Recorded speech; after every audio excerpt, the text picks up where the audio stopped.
நாகமுத்துவின் பதிலால் மருதாணியின் உறவினர்கள் விக்கித்து போயினர். இதற்கு மேலும் தெம்போடு நிற்க மருதாணியால் இயலவில்லை.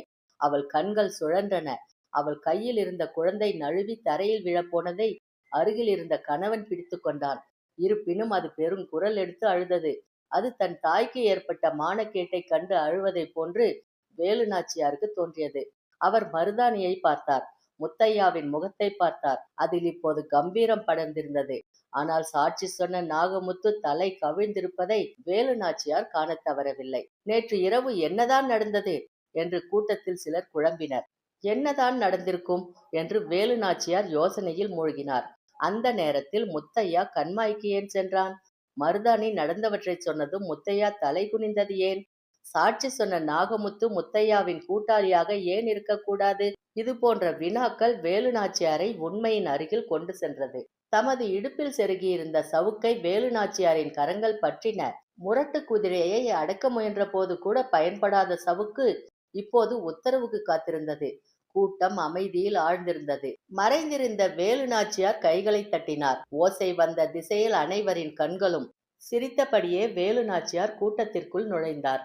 அனைவருடைய முகங்களும் அதிர்ச்சியில். எடுத்த சவுக்கால் முத்தையாவை புரட்டி எடுத்தார். ஒவ்வொரு அடியும் அவனது இரத்த நாளத்தை தொட்டு பார்த்தது. இன்னதென்று புரியாமல் கூட்டம் விழித்தது.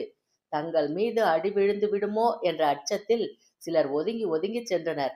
இந்த பெண்மணி யார்? அதிகாரத்தை இவரே கையில் எடுப்பது என்ன நியாயம் என்று சிலர் நினைத்தாலும் பயத்தால் அவர்கள் பற்கள் கெட்டியாக ஒட்டி கொண்டன. அடிப்பதை நிறுத்திய வேலு நாச்சியார், தவறு செய்தவன் மட்டும் குற்றவாளி அல்ல, அந்த தவற்றை மறைப்பவனும் குற்றவாளிதான் என்று சொல்லிவிட்டு மீண்டும் வேலு நாச்சியார் சவுக்கை சுழற்றினார். இப்போது சவுக்கு நாகமுத்துவையும் பதம் பார்த்தது. அடி தாங்க முடியாமல் தவித்த நாகமுத்து, மருதாணி சொன்னது உண்மைதான், முத்தையா அவளை கெடுக்க முயன்றதும் உண்மைதான், முத்தையா கொடுத்த பணத்திற்காகத்தான் நான் பொய் சொன்னேன் என்று கத்தினான், கதறினான். இதை கேட்டு கூட்டம் முழுவதும் அதிர்ச்சியில் சிக்கியிருந்த போது குதிரைகளின் குளம்படி ஓசைகள் கேட்டன. 10, 12 குதிரைகள் கூட்டத்தை நோக்கி விரைந்து வந்தன. அவை அருகில் வர வர அனைவரும் எழுந்து நின்றனர். வேலு நாச்சியார் மட்டும் கோபம் தணியாமல் நின்று கொண்டிருந்தார். இளவரசர் முத்துவடுகநாதர் குதிரையிலிருந்து குதித்து வேலு நாச்சியாரின் கரங்களை அன்புடன் பற்றினார். அப்போதும் வேலு நாச்சியாரின் சினம் தணிந்த பாடில்லை. வேலு, காடு முழுவதும் சல்லடை போட்டு தேடிவிட்டோம். நல்ல வேளை இப்போதாவது உன்னை பார்க்க முடிந்தது. இல்லையெனில் நாள் முழுவதும் உன்னை தேடிக்கொண்டுதான் இருந்திருப்போம். நீ இல்லாமல் நாங்கள் அரண்மனைக்கு திரும்பினால் அப்பாவின் கோபத்தை எங்களால் எதிர்கொள்ள முடியாது என்று சொல்லி சிரித்தார். இளவரசருடன் வந்த சிலம்பு வாத்தியார் வெற்றிவேலுவும் பணியாளர்களும் கூட்டத்தையும்